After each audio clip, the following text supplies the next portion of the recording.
What's going on, guys? MESSI here and welcome to a brand new video and welcome to your daily dose of transfer content. And today it is going to be Tuesday the 7th of July. We have confirmed deals to go through as well as the rumours. So just before we get started, if you could do that good stuff by leaving a like rating, press the subscribe button if you're new, and press the bell notification next to it so you never miss an upload. Yes, this episode will be down below in the description box, and the current schedule every day at 8 AM UK time, there will be a new video in your sub box. And in the comment section below today, it's not a question of the day, just ask some questions and I'll try and respond to as many as I can. So first bit of information today is about Mario Mandzukic, and he has now quit Al Hilal after just 6 months after joining the club from Juventus. He announced it on Twitter via a statement, and he only played 10 matches for the club, scoring 2 goals. I could be wrong on his age here, but I think he's like 34, but I still think he has a lot to offer. Whatever team he does join next, I think he'll be a good option off the bench at least, and he's proven that at Juventus over the last couple of years. Manchester United have confirmed that Nemanja Matich has signed a new contract at the club and it goes until June 2023. There were rumours going about that he could have potentially been sold because of his contract expiring, but because of his form and the fact he's got back in the Manchester United team, he's earned his new contract. RB Leipzig have reached an agreement to sign AS Monaco defender Benjamin Henrichs. He's set to join on a 1-year loan deal, but the overall agreement does include an option to buy. The source is going to be Sport Bild, and he was also linked to Bayern Munich. Leipzig have been trying to get him for about a year now from the Ligue 1 side, and it looks like they finally got their man. A story I mentioned yesterday is Alan SAINT-MAXIMIN and a potential move to Paris Saint-Germain. And according to Le 10 Sport today, they're saying the Newcastle star is a subject of interest from Arsenal. Alongside Arsenal though, both Napoli and PSG have also been linked with a 23-year-old who will not be sold for less than £30 million. And they quote that fee, but Steve Bruce did say on Sunday that he won't be sold at all. Arsenal officials have already made contact with SAINT-MAXIMIN, but no fee or formal offer has been submitted as of yet. I think it'd be a great signing if they managed to pull it off, but again, I'd be pretty surprised to see Newcastle sell, especially for just 30 million. Arsenal right back Hector Bellerian has emerged as a potential target for Paris Saint-Germain, and this is according to the Express. The Spaniard could soon find himself leaving the Emirates Stadium, and the likes of PSG joining Bayern Munich and Juventus in showing interest. Bellerian has spent the past 9 years at Arsenal, that's after joining the club from Barcelona's youth academy in 2011. And the thing about Hector Bellerian is that when he's fit, he's actually a decent player. Just unfortunately for him and for Arsenal, he has had a lot of injury issues over the last couple of years, and that's stagnated him a little bit. But that doesn't take away the fact he is still a solid right back. The Athletic are saying that both Manchester United and Man City have expressed an interest in Bayer Leverkusen's Leon Bailey, though he is not a first choice target for both teams, as for United obviously their main target is Jadon Sancho, and as for City, I'm not too sure who their main target is right now. Juventus are lining up a summer move for Chelsea midfielder Jorginho, according to Calcio Mercato. Maurizio Sarri is hoping to reunite with the man he coached at both Stamford Bridge and at Napoli, but the Blues will only listen to offers in the region of €50 million, a very similar fee which they paid for him in the first place. And looking at the stats for this season, he was very important for Chelsea's midfield for pretty much the whole campaign, up until he got a yellow card suspension against Everton. So from that game, that was the last game before lockdown, and since lockdown, he's not featured for a single minute.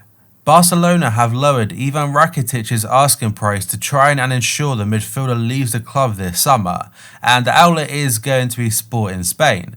Sevilla remain keen on the Croatian midfielder, but they are reluctant to pay too high of a fee for a player who only has 1 year left on his current contract. And that could be a very big indication as to why Barca are lowering the fee, because if he stays, he will go on a free transfer in 2021, whereas right now they'd rather get some kind of small fee for him. Manchester United are contemplating a move for Wolves star Adama Traore, and the source for this one is going to be the Daily Star. The The Red Devils have been heavily linked with Borussia Dortmund forward Jadon Sancho. They do see the Premier League rival as a cheaper alternative to the England international. Now, I think Adama Traore is a fantastic player. I've said it over and over again. He's one of the few players that when he comes against Liverpool, I'm genuinely scared that we won't be able to contain him. He's got such stupid strength alongside ridiculous pace that really no defenders can get close to him.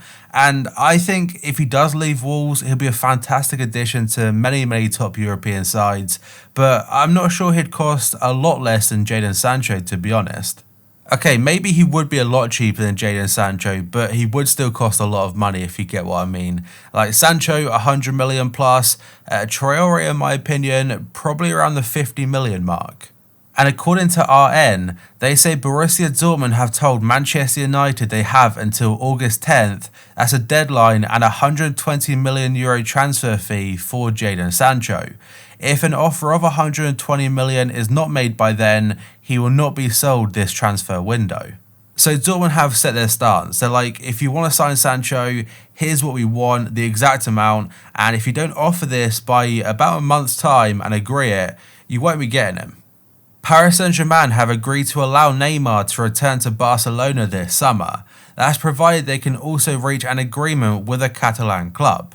AS report that PSG and Neymar made a pact after Barca's failed bid last summer, with the French champions agreeing to let him go this year instead. That's provided he remains committed to the club throughout the 2019-20 season. And he did manage to provide 18 goals and register 10 assists, so PSG feel he has honoured his side of the bargain, though any deal is dependent on Barca paying their asking price, which is believed to be around 170 million euros, or converted about 153 million pounds. Barca have spent a lot of money on transfers over the last, say, 3 years. 3 players, in fact, coming in for over 100 million in Coutinho, Griezmann and Ousmane Dembele. I wouldn't completely rule out the return of Neymar because he seems to want to return to Spain, and he would be an unreal addition back to the squad. But whether Barca can manage to pay 170 million straight up, they may have to offer some players in exchange first. It could also be the reason they're looking to sell the likes of Rakitic to help try and fund some transfers, and by transfers I mean nearly a world record fee for Neymar. TalkSport are saying Manchester City could sign Argentina forward Lionel Messi, who right now is 33. That's when his contract at Barca expires next summer. They do mention if manager Pep Guardiola leaves the club. So I'm not sure if they meant to say if he does leave or if he stays, but I would find it kind of strange to see Messi go to City, but not be managed by Pep himself. Like, there are all these rumours saying that Messi could be finally leaving in 2021 because he's really not happy with how Barca are being run at this point in time. Barca seem pretty adamant he will still be retiring at the club and ending his fantastic career there, but you gotta admit that if the opportunity is there for Messi to maybe get a move to City, to Inter, Juventus, who knows, he may be tempted to try a new challenge just before he retires. But that, guys, is going to be it for this video. So if you could do that good stuff by leaving a like rating, press the subscribe button if you're new, and press the bell notification next to it so you never miss an upload. Yes, this episode will be down below in the description box, and the current schedule every day at 8 AM UK time, there will be a new video in your sub box. So thank you for watching, I'll see you next time.